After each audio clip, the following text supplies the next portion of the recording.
আজ আমি আপনাদেরকে চিংড়ি মাছ দিয়ে শাপলা ভাজা করে দেখাবো। তো এই যে শাপলাটাকে আমি এবার ছুলে নেব। কড়াতে তেলটা দিয়েছি, তেল গরম হয়ে গেছে। এবার আমি শুকনো লঙ্কা দিয়ে নেব। লঙ্কাটা পোড়া হয়ে গেছে। এবার আমি চিংড়ি মাছটা দিয়ে দেবো। এবার দিয়ে দেবো চিংড়ি মাছটার মধ্যে লবণ। এবার দিয়ে দেবো আমি হলুদ।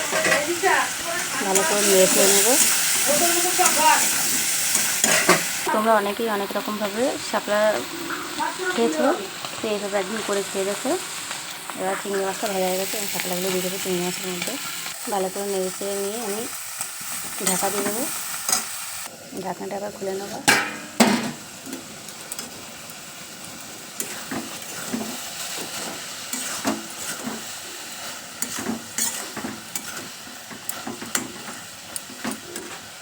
তো দেখতেই পাচ্ছ শাপলা থেকে একটু জল বেরিয়েছে। জলটা টেনে গেলে পরে রেডি আমাদের চিংড়ি মাছের শাপলা ভাজা।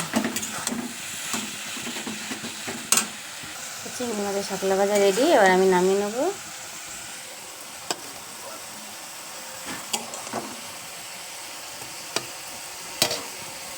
তো বন্ধুরা, রেডি আমাদের চিংড়ি মাছের শাপলা ভাজা। আপনারা এইভাবে একদিন করে খেয়ে দেখুন, কত সুন্দর এর স্বাদ। অন্য কিছু তখন আর ভালো লাগবে না। ভিডিওটি কেমন লাগলো কমেন্টে অবশ্যই জানাবে।